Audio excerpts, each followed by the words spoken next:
My name is Willow Hart, I'm 32 years old, and 5 years ago, my mother called me 3 days before Thanksgiving to tell me I wasn't welcome home because my existence was too much drama for my sister. I spent that holiday crying into a turkey dinner at a restaurant alone, having no idea the strangers at the next table would eventually become the parents walking me down the aisle. Before I tell you about the moment my biological parents crashed my wedding and faced the karma they deserved, please let me know in the comments where you are watching from. I remember staring at my reflection in the full-length mirror of the bridal suite. The silk of my wedding dress felt cool against my skin, but my hands were shaking.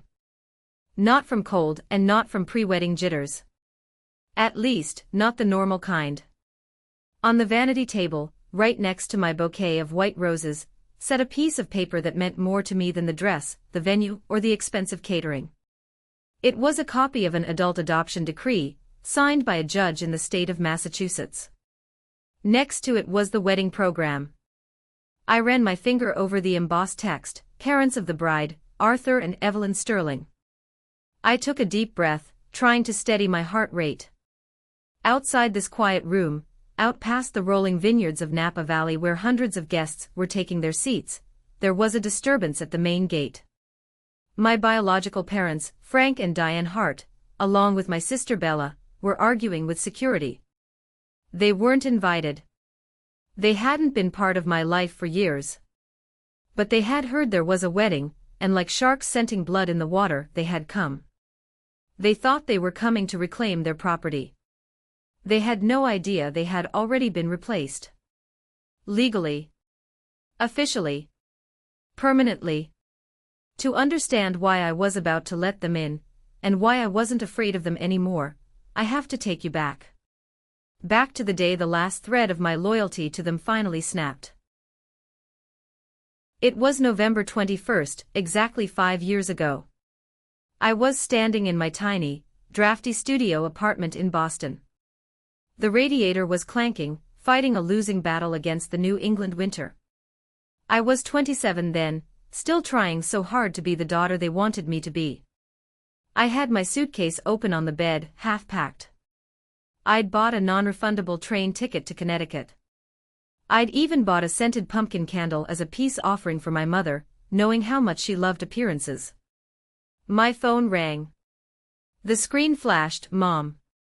I remember smiling. I actually smiled. I picked it up on the second ring. "Hey, Mom. I was just packing. I can't wait to, Willow."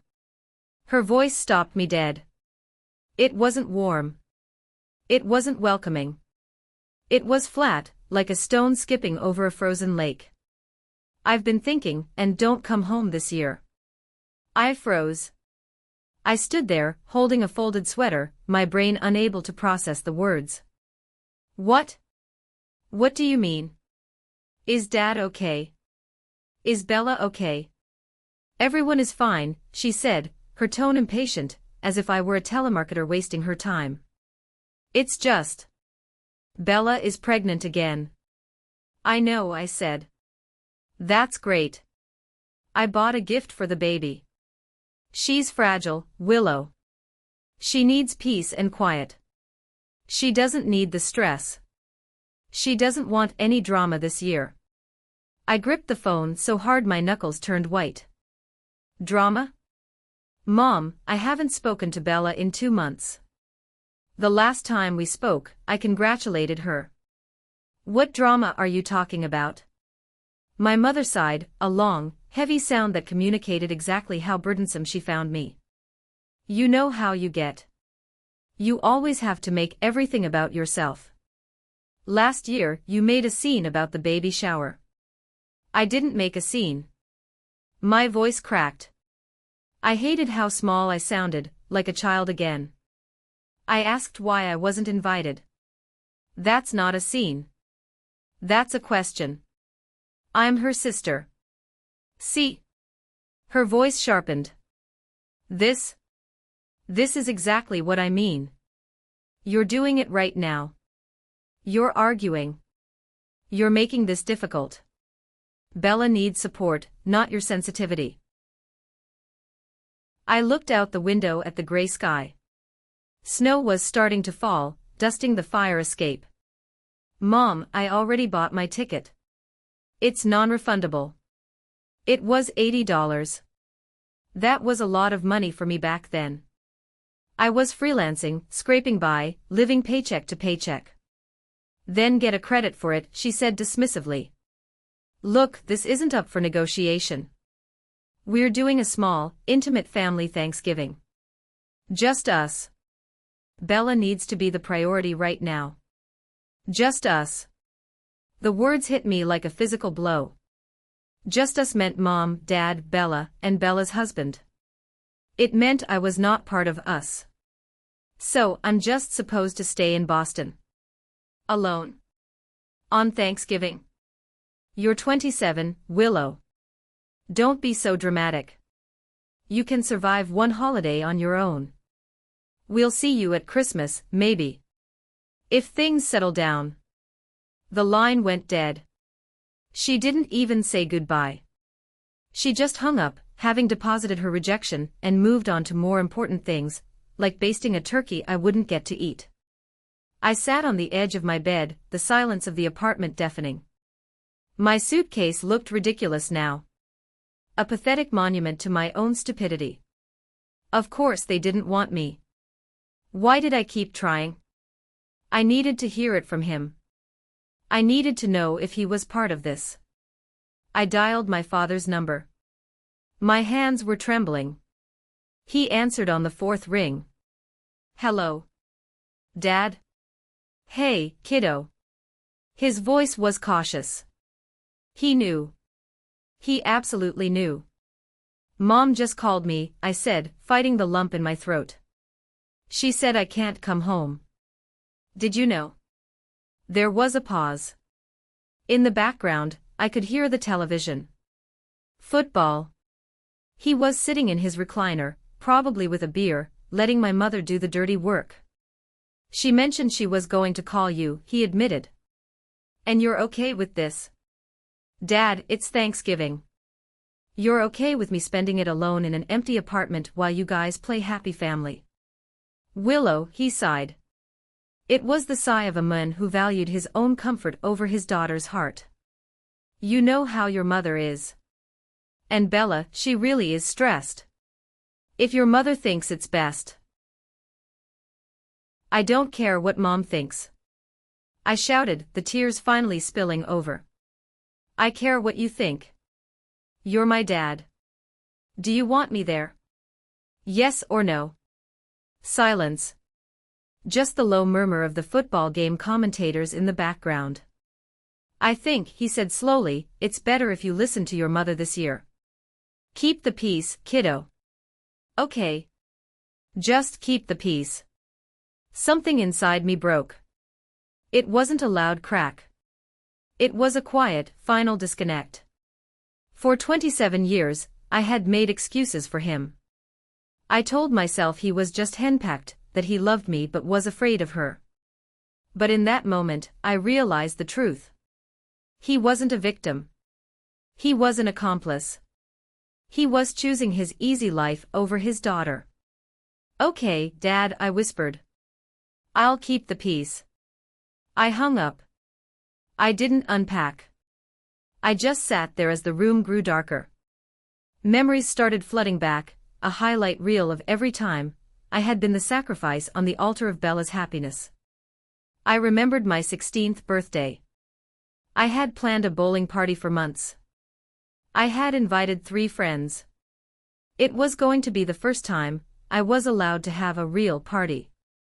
The morning of, Bella, who was 19 and in college, came home crying because she had failed a calculus exam. She was hysterical. My mother decided we couldn't possibly celebrate while Bella was in such distress. How can you be so selfish, Willow? Mom had asked me as I held my bowling shoes. Your sister is devastated. We need to be here for her. My party was cancelled. We spent the day watching movies Bella liked and eating the cake I had picked out, while everyone told Bella how smart she was and how the professor was probably just unfair. Then there was my college graduation. I was the first person in the Hart family to graduate with honors. Summa cum laude. I had worked 2 jobs to pay for my tuition so I wouldn't have to ask them for money. I walked across that stage, scanning the crowd for my parents. Empty seats. They showed up 2 hours later, after the ceremony was over and the gown returns were closing. Why? Because Bella had a prenatal checkup. Not an emergency. A routine checkup. But she didn't want to go alone and needed Mom and Dad there. You understand, sweetheart, Dad had said, patting my shoulder while I held my diploma in a parking lot. The baby is the priority. The baby. Bella. Always Bella. I was the backup child. The spare parts. The one who was expected to be successful enough to not need help, but not successful enough to outshine the golden child. I lay down on my bed, still in my coat, and stared at the ceiling. I was 27.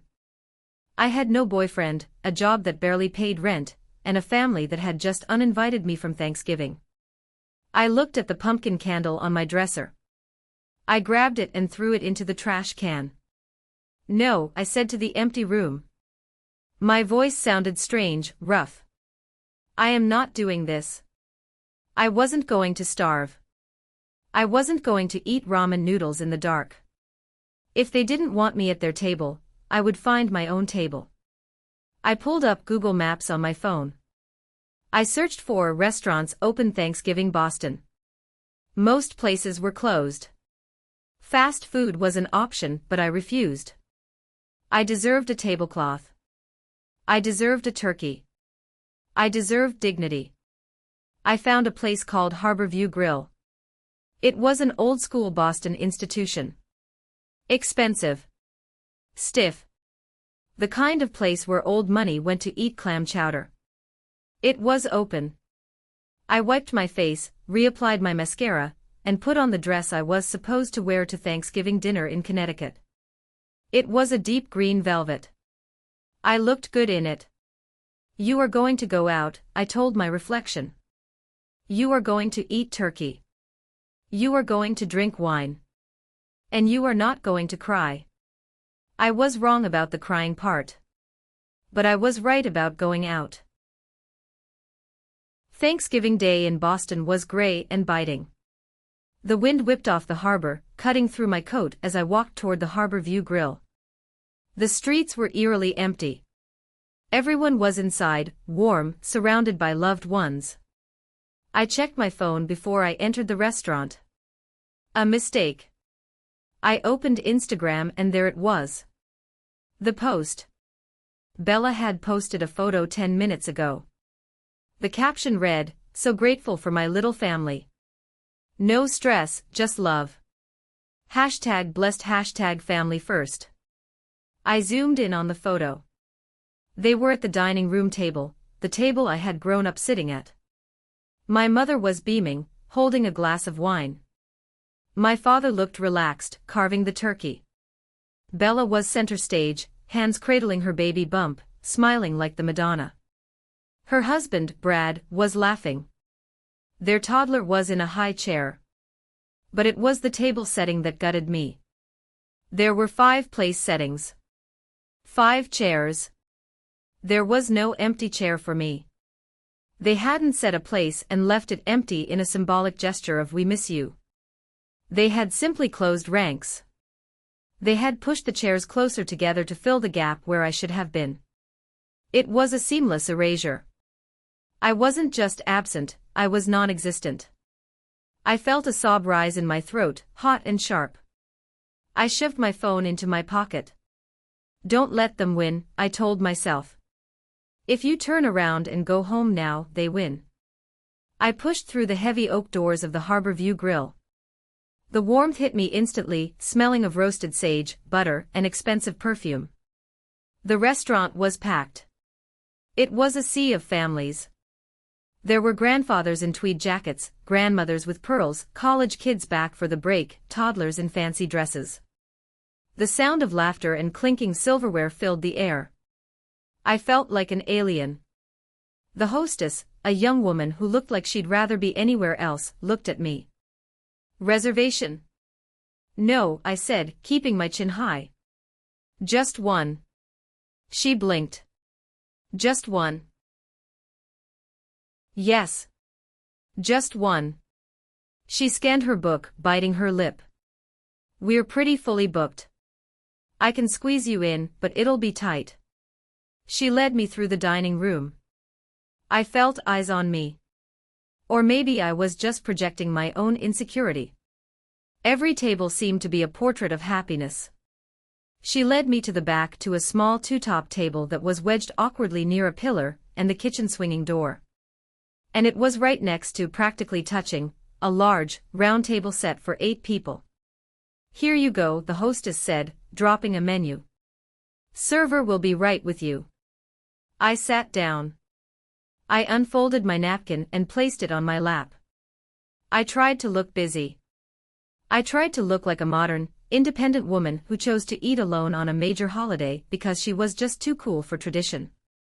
But my hands were shaking. The table next to me was loud. Not obnoxious loud, but happy loud. There were 7 people. An older couple at the head, the patriarch and matriarch. A younger couple in their 30s, presumably their son and his wife. 2 kids, maybe 8 and 10. And another man, sitting with his back to me, who looked to be about my age. They were passing roles. They were teasing the grandfather about his tie. The grandmother was laughing at something the little girl said. It was exactly what I wanted. It was exactly what I had been told I wasn't good enough to have. The waiter came and poured me a glass of water. Can I start you with something to drink? Pinot Noir, I said.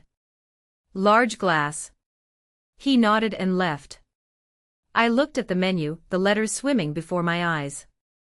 Roast turkey dinner with all the trimmings. $45.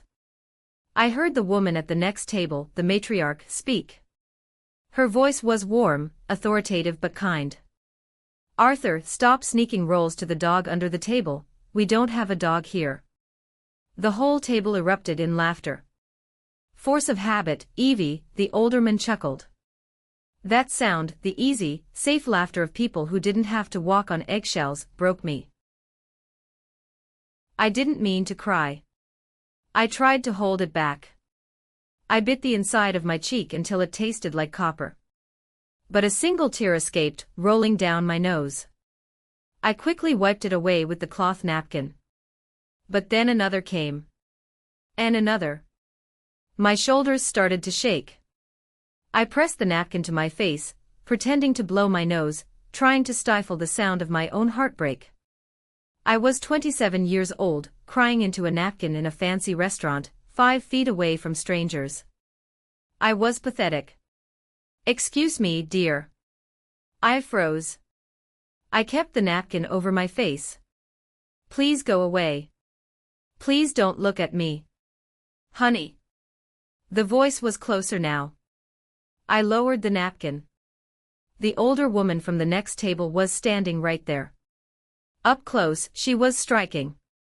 She had silver hair cut in a chic bob, intelligent blue eyes, and she was wearing a silk scarf that probably cost more than my rent. She wasn't looking at me with pity.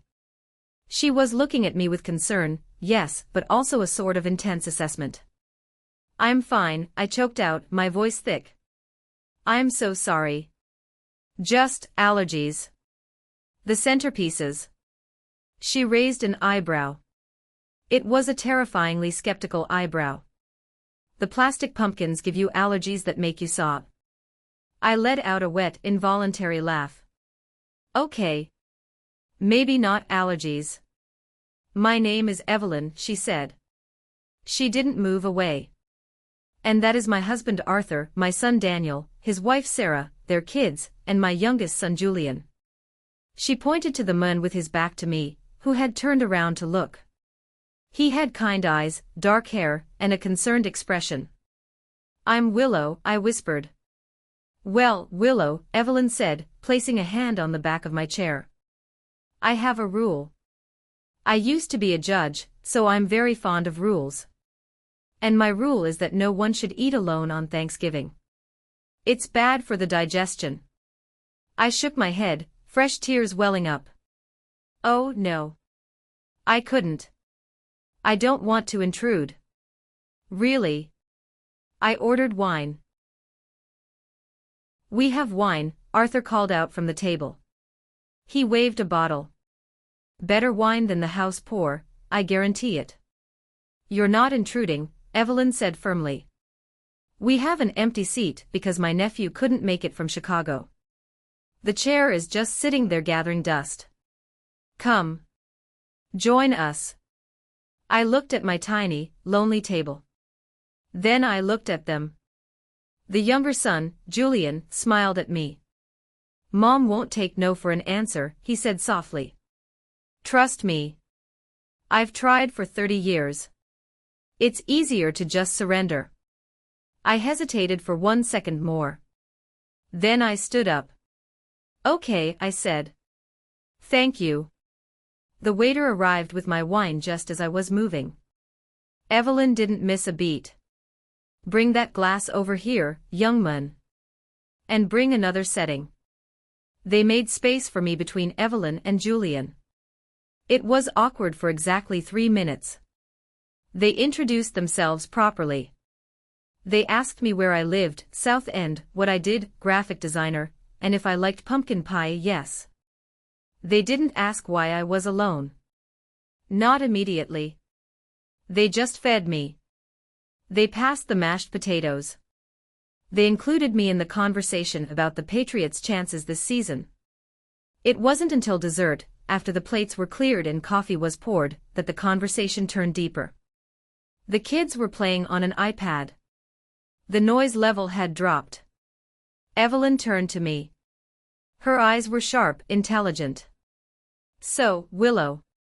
You seem like a lovely young woman. Bright. Articulate. Why were you crying into a napkin at table 12? I looked down at my coffee. The truth felt shameful. Admitting your own family didn't want you felt like admitting a defect in yourself. My mom called me 3 days ago, I said quietly. She told me not to come home. Arthur frowned, putting down his cup. Why on earth would a mother do that? She said my sister didn't want drama, I said, using air quotes around the word. My sister is she's the favorite. She's pregnant. Mom said my presence would stress her out. Did you cause drama? Evelyn asked. Direct. A judge's question. No, I said. I mean. I asked why I wasn't invited to the baby shower last year. That was it. That was the drama. Since then, I've barely spoken to them. I think it was just an excuse. They just prefer it without me. I looked up, expecting to see them looking at me like I was damaged goods. Like, oh, she must be difficult if her own mother rejected her. Instead, Evelyn was nodding slowly. She took a sip of her wine. Willow, she said, her voice dropping an octave, becoming serious. I spent 30 years in family court. I dealt with custody battles, divorces, restraining orders. I've seen the best and worst of families. She leaned in closer. I'm going to tell you something, and I want you to listen. The people who accuse you of causing drama, when you simply ask for basic respect. They are the ones creating the chaos. They use that word to silence you. To make you think you're the problem, so they don't have to look at their own behavior. I felt a shiver go down my spine. It was like she had read my diary. You are not the problem, she said firmly. You are the scapegoat. And the only way to win with people like that is to stop playing their game. How do I do that? I asked, my voice trembling. You find people who treat you like a priority, not an option, Julian said from beside me. I turned to look at him. He wasn't looking at his mother. He was looking right at me. You build your own table. I looked around at these strangers. 2 hours ago, I wanted to disappear. Now, I was drinking expensive Cabernet with a retired judge and her family, feeling warmer than I had in my entire childhood home. Well, Arthur said, raising his glass. To building new tables. We clinked glasses. I didn't know it then, but that toast was a binding contract. I had just been drafted into a new team. That Thanksgiving dinner didn't end with a handshake and a have a nice life. As we were putting on our coats, Evelyn pressed a card into my hand. We do Sunday dinner every week at our house in Brookline, she said. 6 p.m. sharp. If you're late, Arthur eats all the shrimp cocktail. Come by this Sunday. I make a roast beef that will make you cry tears of joy, not sadness. I looked at the card. Evelyn Sterling, J.D. retired.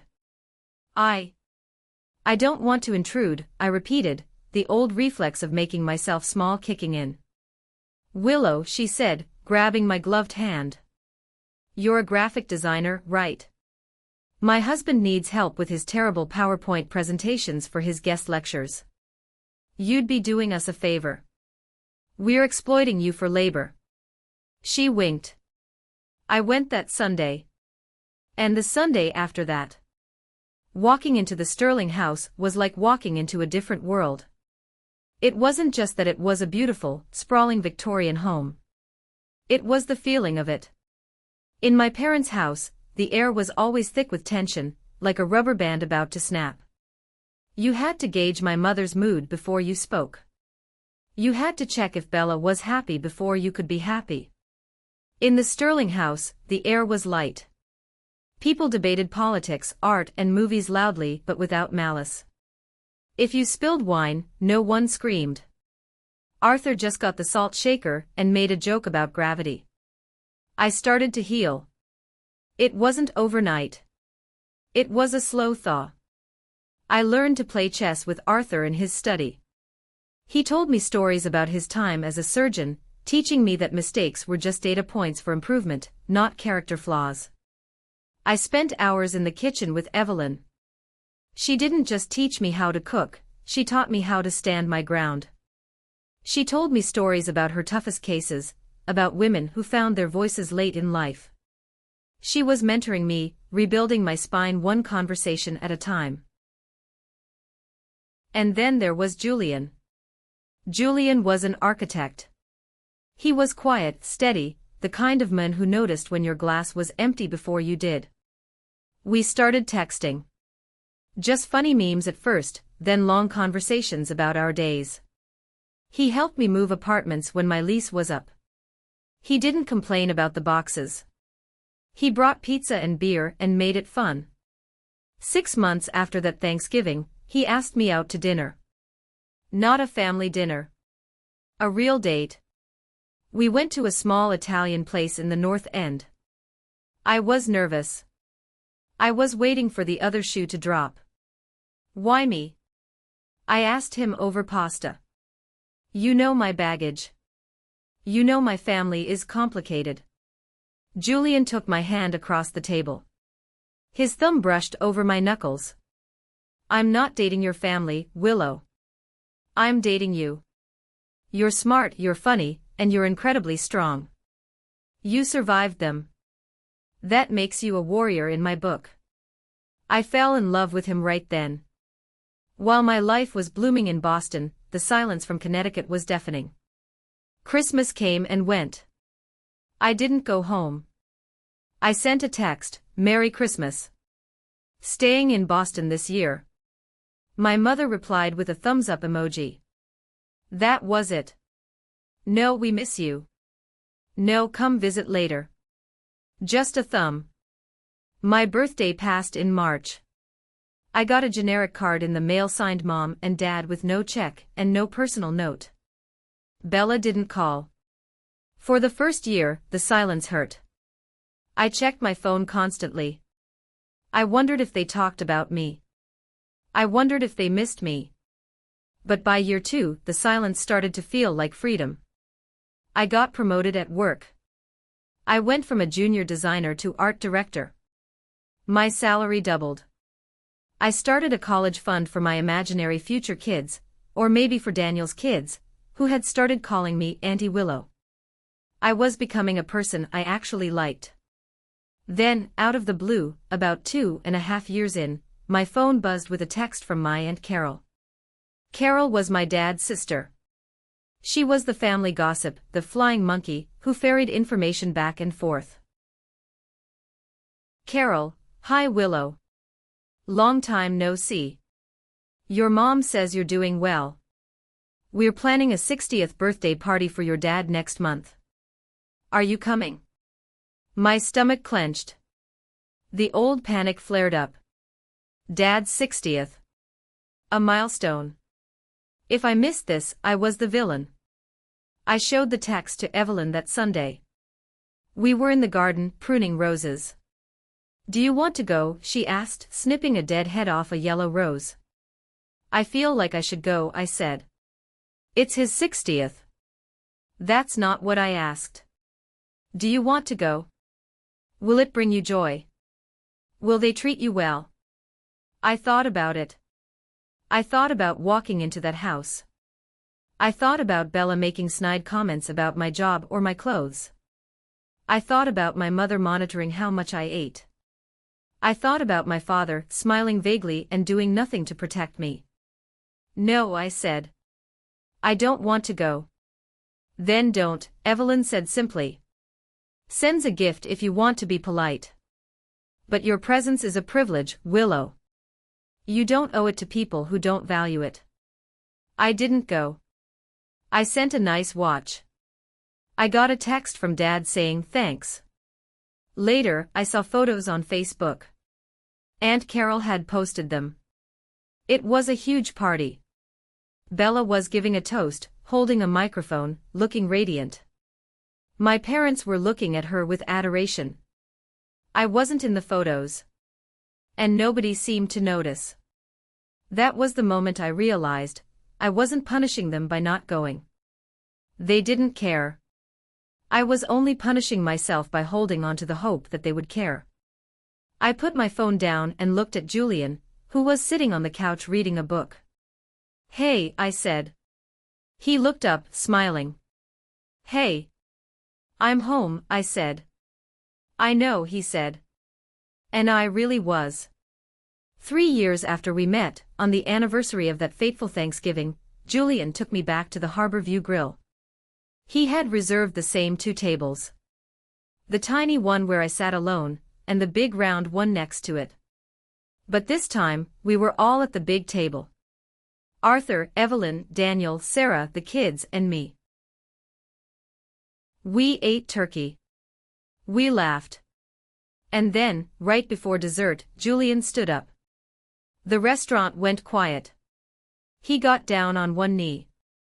Willow, he said, holding out a velvet box. 3 years ago, you sat 5 feet away from me, crying. And I thought, I need to know who that woman is. Every day since then has been the best day of my life because you're in it. I don't want to build a table without you. Will you marry me? I was crying again, but this time, Evelyn handed me a handkerchief instead of a napkin. Yes, I sobbed. Yes, yes, yes. The restaurant erupted in applause. Arthur ordered champagne for everyone, including the tables next to us. The wedding planning started immediately. It was blissful, chaotic fun. Sarah helped me look at venues. Evelyn used her connections to get us appointments with the best florists. But as we got closer to printing the invitations, a dark cloud settled over me. We were sitting in the Sterling's library, going over the draft of the invitation. Together with their families. What do we do about names? I asked, my voice small. For the program? For the invite? Traditionally, it lists the parents of the bride. Frank and Diane Hart. Just seeing their names written down next to mine made my chest tight. They hadn't called me in 3 years. They didn't know I was engaged. I hadn't told them. I can't put them on there, I said, putting my head in my hands. But if I leave them off and they find out, or if I just put nothing, it looks like I'm an orphan. You're not an orphan, Arthur said firmly from his armchair. I looked up. Evelyn was sitting behind her large mahogany desk. She had her judge face on. She took off her reading glasses. Willow, come here, she said. I walked over to the desk. Arthur and I have been talking, she said. She opened a drawer and pulled out a file folder. We didn't want to overstep. We know you have parents. We know biology is a tricky thing. But we also know what love is. She opened the folder. Inside were legal documents. In the state of Massachusetts, she began, her voice steady but thick with emotion, there is a statute for adult adoption. It's for situations exactly like this. It establishes a legal parent-child relationship between two adults. It grants full inheritance rights. It changes the next of kin status for medical decisions. She looked at me, her blue eyes shimmering.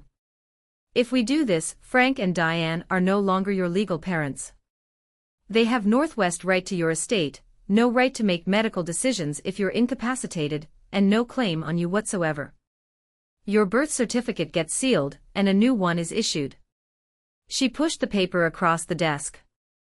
We would be honored, Arthur said, his voice cracking, if you would allow us to adopt you. To be your parents.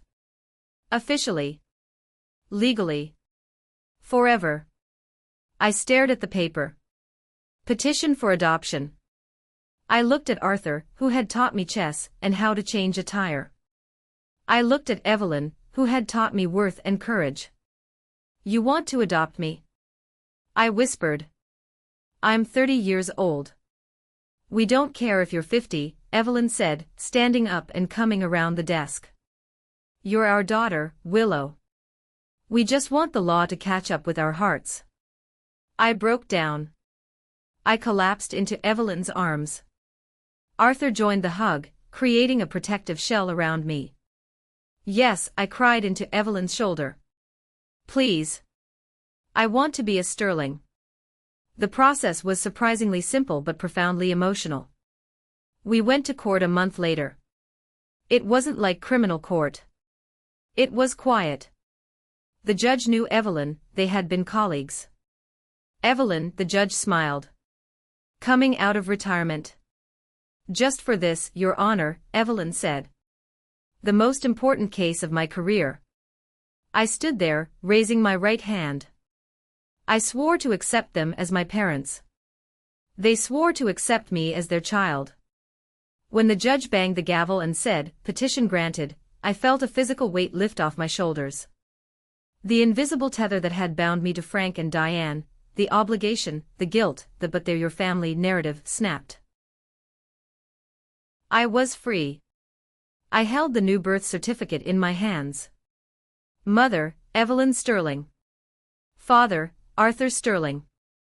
Now, Evelyn said as we walked out of the courthouse into the bright sunlight. Let's go order those wedding invitations. And you can write parents of the bride with a clear conscience. We thought we were safe. We thought the legal wall was enough. But we underestimated the toxicity of the Hart family. We decided to keep the wedding relatively private, but in the age of social media, nothing stays secret forever. The leak came from cousin Jenny. Jenny was Aunt Carol's daughter. I hadn't blocked her on Instagram because she was harmless, or so I thought. I had posted a picture of my engagement ring months ago. She must have screenshotted it and sent it to the family group chat. 3 weeks before the wedding, my phone blew up. I was at work, reviewing a layout for a magazine spread, when the calls started.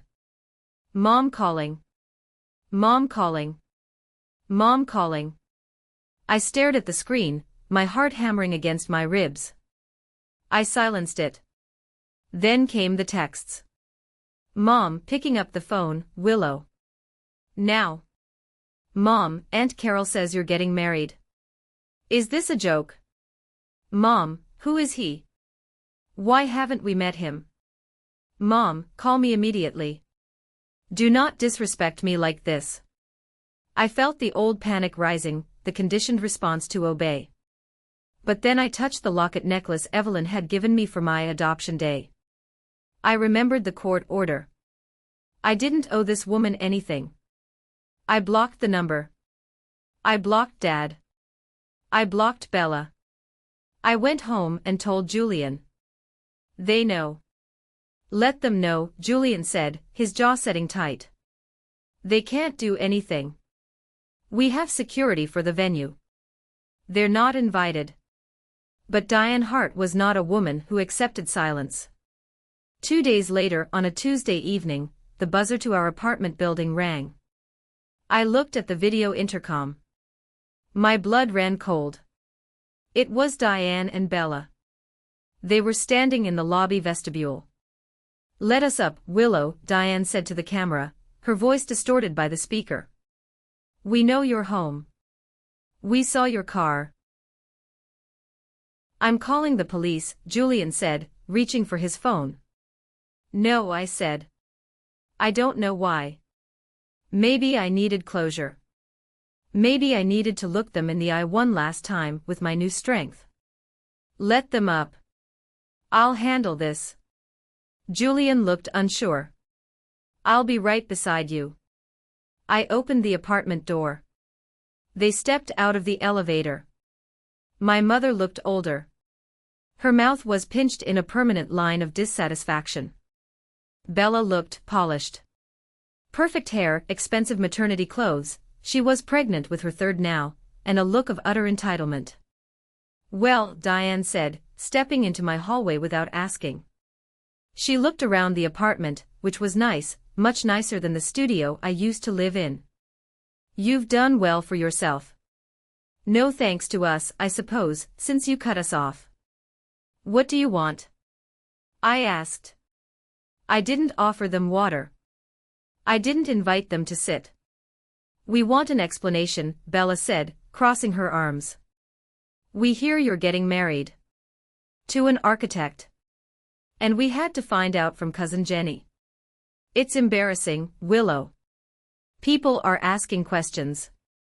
Tell them I'm dead, I said calmly. That should stop the questions. Diane gasped. Don't be dramatic. God, you haven't changed at all. Always the victim. I'm not a victim, I said. I'm a stranger. You made me a stranger 5 years ago when you kicked me out of the family for Thanksgiving. That was one holiday. Diane shouted. One holiday. And you hold a grudge for 5 years. Who does that? Family forgives, Willow. Family moves on. I have moved on, I said. I've moved on to a family that actually loves me. Oh, please, Bella sneered. You mean those people you picked up at a restaurant? That's pathetic, Willow. You can't just replace your blood. Actually, I said, my voice steady. I can. We expect an invitation, Diane demanded, switching tactics to pure authority. I am your mother. I gave birth to you. I have a right to be at your wedding. I have a right to sit in the front row. Think about how this will look. Think about your father. You're breaking his heart.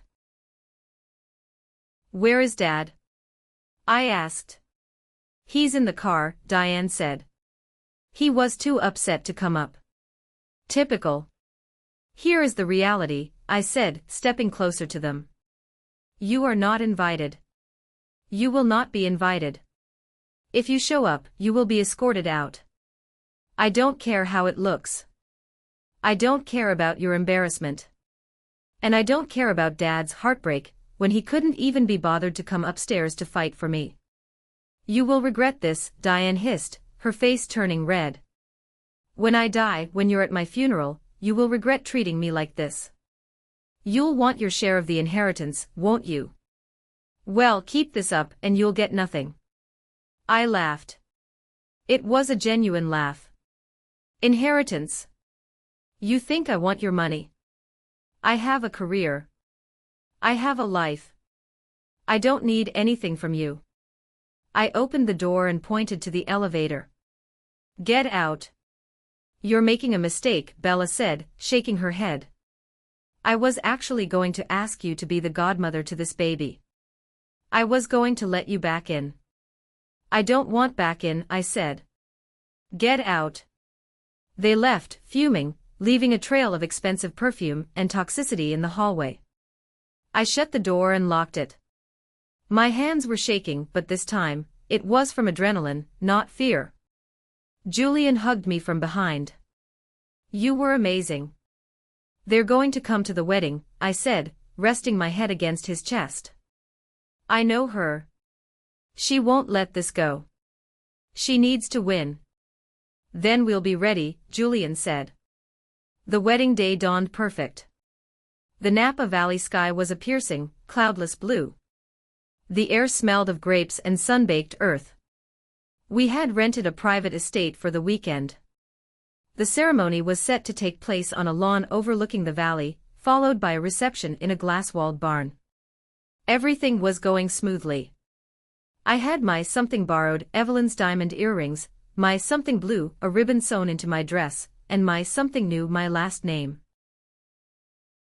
I was in the bridal suite with Sarah and Evelyn when the call came over the radio of the head of security, a large man named Mike who we had hired specifically for this scenario.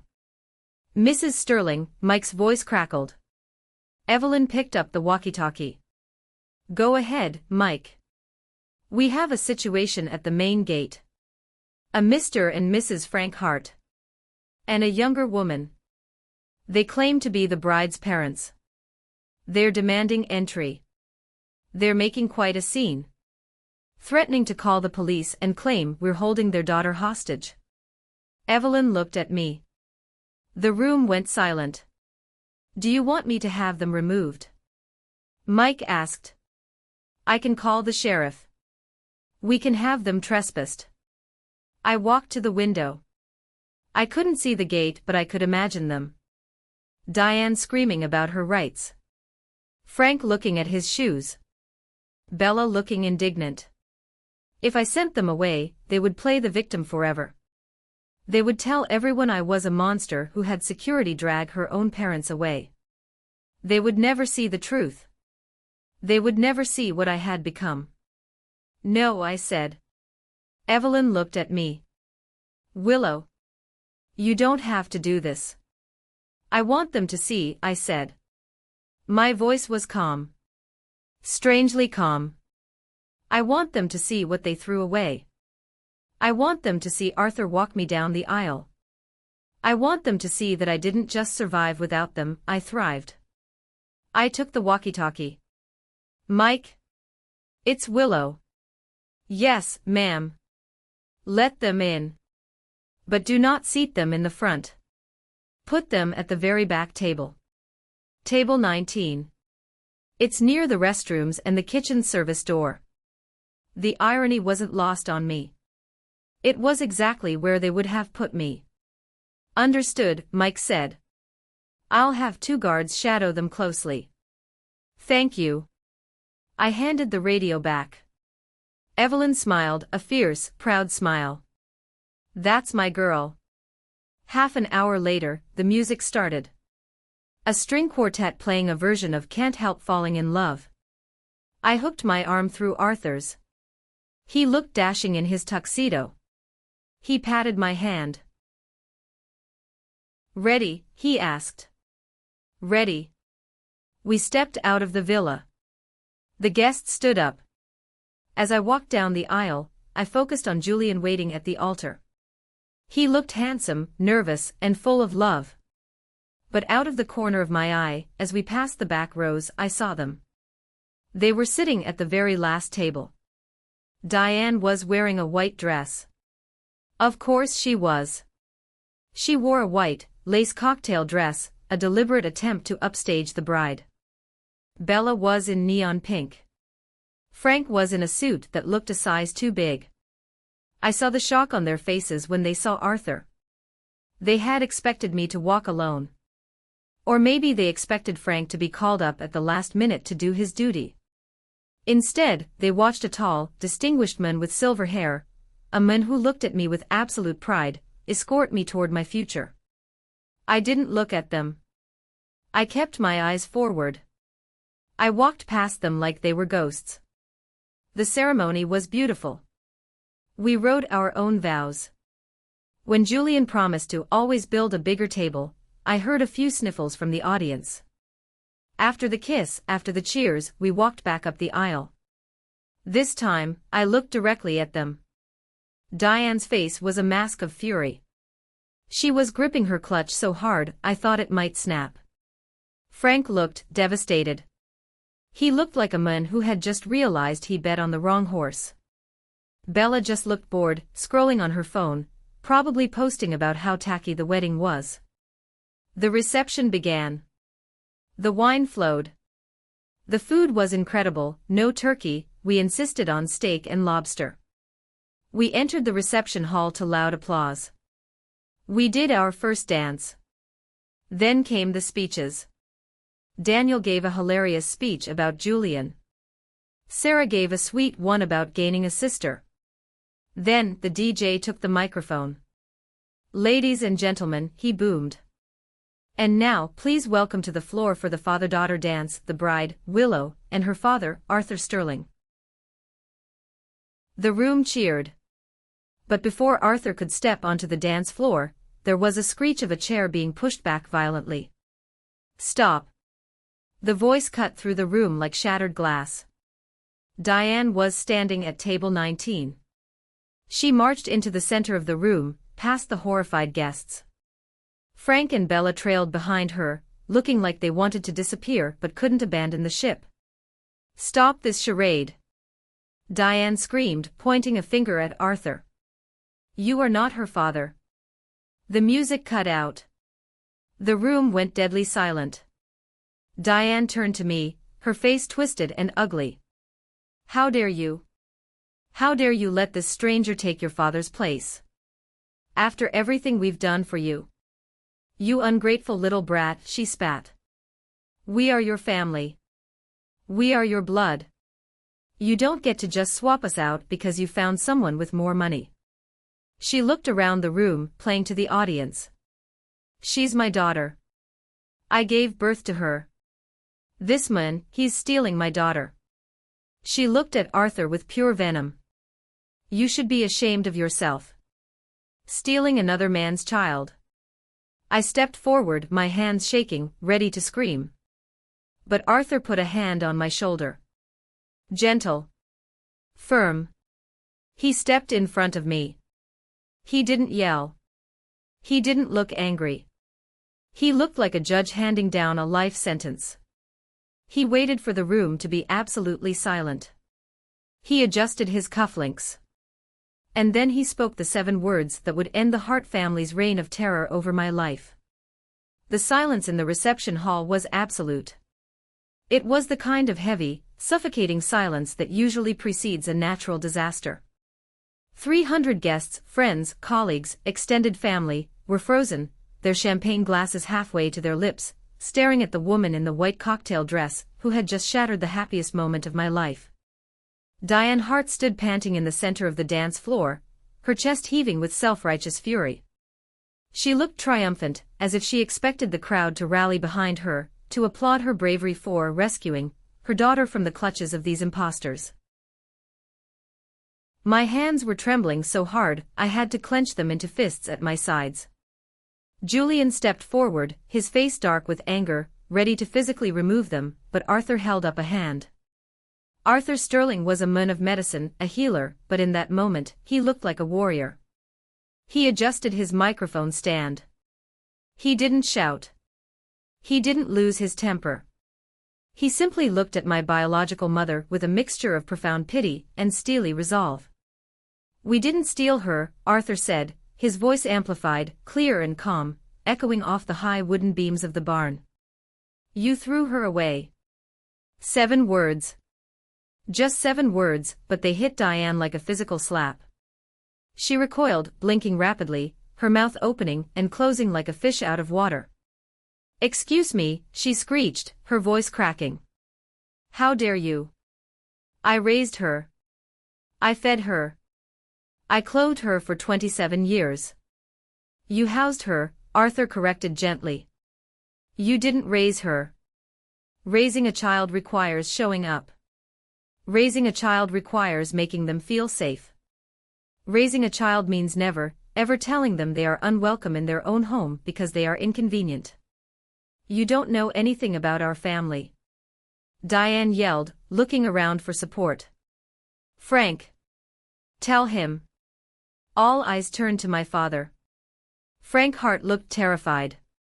He was sweating in his ill-fitting suit, shifting from foot to foot. He looked at me, then at Diane, then at the floor. Diane, Frank mumbled, barely audible. Maybe we should go. No. Diane turned back to me, her eyes wild. Willow, tell them. Tell them how much we loved you. Tell them about the vacations. The Christmas presents.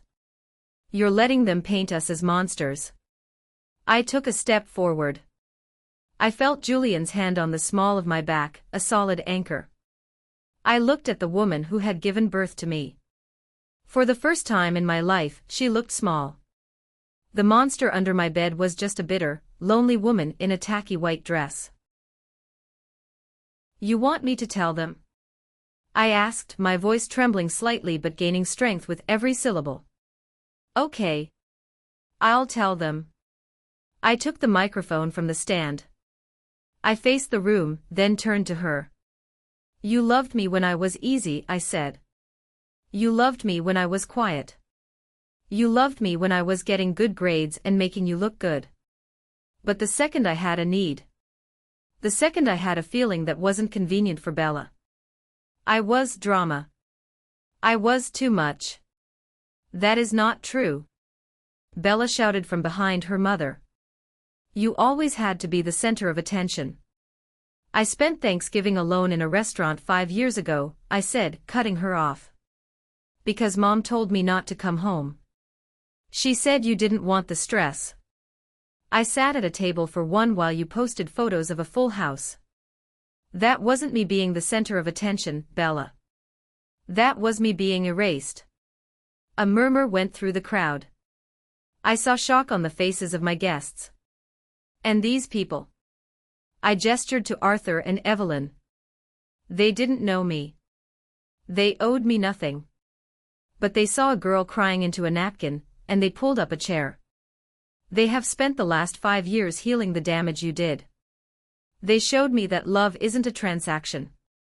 It's a gift. Diane's face flushed a deep, ugly purple. This is humiliation. You are humiliating your own mother.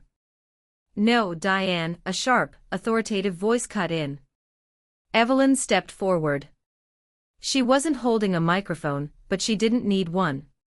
She projected her voice with the practiced power of a superior court judge. You are humiliating yourself, Evelyn said. She reached into the inner pocket of Arthur's tuxedo jacket, where we had agreed he would keep a copy of the decree, just in case, and pulled out the folded legal document. She walked right up to Diane. You keep screaming that we stole your daughter, Evelyn said, holding up the paper. But the law disagrees. This is a decree of adoption, signed by the Commonwealth of Massachusetts. It states that as of 6 months ago, Willow is legally, officially, and permanently the daughter of Arthur and Evelyn Sterling. Diane stared at the paper. She tried to snatch it, but Evelyn pulled it back. Her birth certificate has been sealed and reissued, Evelyn continued, her voice icy. You have no legal claim to her. You are not her next of kin. You are not her parents. In the eyes of the law, and in the eyes of this family, you are strangers who are trespassing on private property. Diane looked at the paper, then at me. The reality finally seemed to sink in. She had been replaced. Not just emotionally, but legally. The inheritance she had threatened me with. The medical decisions. The control. It was all gone. You adopted a 30-year-old. Diane whispered, looking at me with genuine confusion. Why? Why would you do that? Because, I said softly, every child deserves to be chosen. Even the grown-up ones. Diane looked at Frank. Do something, Robert. They can't do this. Frank looked up at me. There were tears in his eyes. Real tears this time. He looked at Arthur, standing tall and protective beside me. He looked at Julian, looking at me with adoration. He looked at the room full of people who loved me. She's happy, Diane, Frank said, his voice cracking. Look at her. She's happy. Shut up. Diane hissed. She is ungrateful. I'm sorry, Willow, Frank said, ignoring his wife. He took a step toward me, reaching out a hand. I should have stood up for you. That night. On the phone. I should have told you to come home. I looked at his hand. 5 years ago, I would have given anything for that apology. I would have crawled over broken glass for a crumb of his affection. But now. It felt like too little, too late. Thank you for the apology, Frank, I said. I didn't call him Dad. I appreciate it. But an apology doesn't change the past. And it doesn't change the fact that you watched me drown for 27 years, and didn't throw me a rope because you didn't want to get your hands wet. He flinched. He dropped his hand. I think it's time for you to leave, I said. Diane drew herself up, trying to salvage some shred of dignity. Fine. If you choose these people over your own blood, then you are dead to us. Don't come crawling back when they get tired of you. They won't, I said. And don't expect a dime from us, she shouted as she turned around. I don't want your money, I said. I have something way better. I have peace. Evelyn nodded to Mike, the head of security. Mike and 2 other large men stepped forward. Mr. and Mrs. Hart, Mike said, his voice low and dangerous. This way. Now. Diane stormed out, her heels clacking on the wooden floor, her white dress looking ridiculous and sad. Bella followed, refusing to make eye contact with me, her face buried in her phone, probably already blocking me on every platform. Frank lingered for a second. He looked at me one last time, a look of profound regret. Then he turned and followed his wife, the architect of his misery, out the door. The heavy barn doors swung shut behind them. The latch clicked. For a second the room was silent again. I felt my knees go weak. The adrenaline was crashing. I swayed and Julian caught me immediately, wrapping his arms around my waist. Are you okay? He whispered into my hair. I took a deep breath. I smelled his cologne, the scent of the roses, the smell of steak. I looked at Arthur and Evelyn. They weren't looking at the door. They were looking at me, checking to see if I was broken. I wasn't broken. I grabbed the microphone one last time. Well, I said, my voice shaky but loud. Now that the wedding crashers are gone, I believe my dad owes me a dance. The room erupted. It wasn't polite applause. It was a roar. People were cheering, whistling, wiping tears from their eyes. The tension shattered into pure, unadulterated joy. Arthur stepped forward, beaming. He took my hand. The DJ hit play on My Girl by The Temptations, an upbeat choice we had made to avoid anything too sappy. You did good, kid, Arthur whispered as he spun me around the dance floor. You did real good. I love you, Dad, I said. I love you too, Willow. Always. The rest of the wedding was a blur of euphoria. We danced until our feet blistered. We ate cake. We laughed until our sides hurt. The incident with the hearts didn't ruin the night, strangely, it consecrated it. It was as if by witnessing the darkness of my past, everyone in that room understood the brightness of my present even more. But the real aftermath came in the quiet days that followed.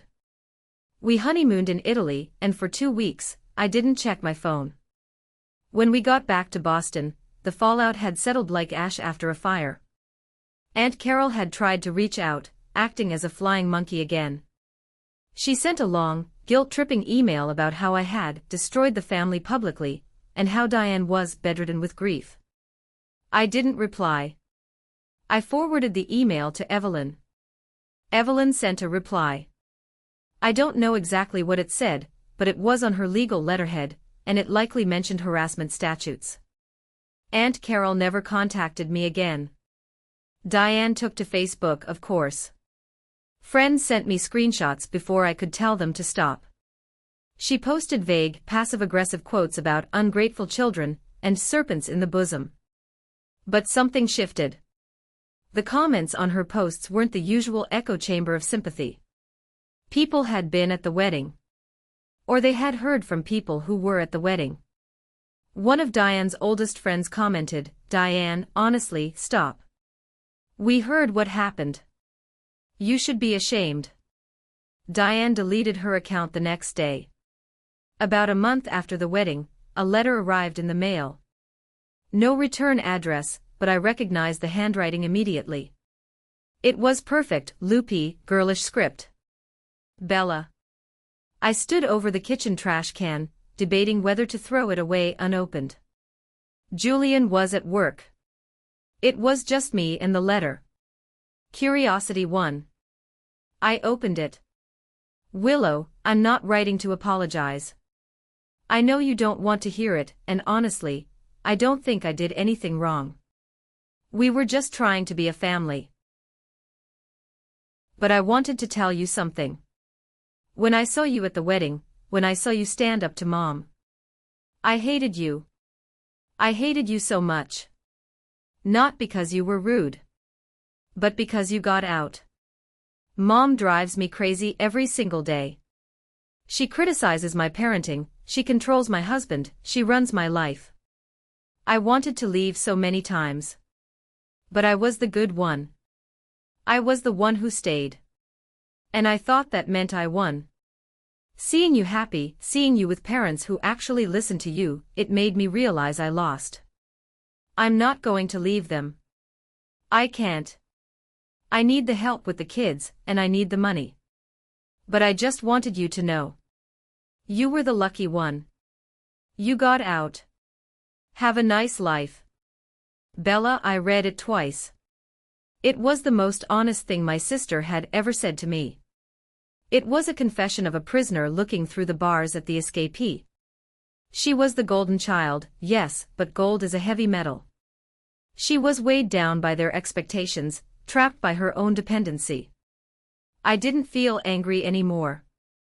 I felt pity. I took the letter to the sink. I struck a match and lit the corner. I watched the paper curl and blacken, the perfect loops of her handwriting turning to ash. I washed the ashes down the drain. I couldn't save her. She had to save herself. And if she chose the cage because it was gilded, that was her tragedy, not mine. Life moved on. Beautifully, quietly. A year later, almost to the day of the wedding, I found myself in a hospital room. But this time, it wasn't for drama. It was for a miracle. After 12 hours of labor, with Julian holding one hand and Evelyn holding the other, I gave birth to a baby girl. She was tiny, pink, and screaming with the lung capacity of an opera singer. The nurse cleaned her up and placed her on my chest. I looked down at her, this tiny human who was completely dependent on me. I counted her fingers. I kissed her forehead. "What's her name?" the nurse asked, poised with a pen over the birth certificate. I looked at Julian. We had debated names for months.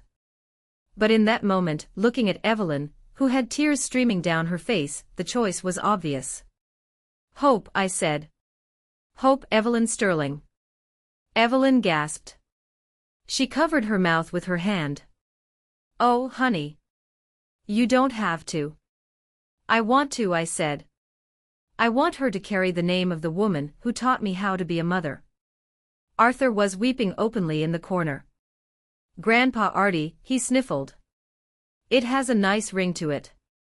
That Thanksgiving, 5 years after the phone call that shattered my world, we hosted dinner at the Sterling house. But the table was different this time. It was bigger.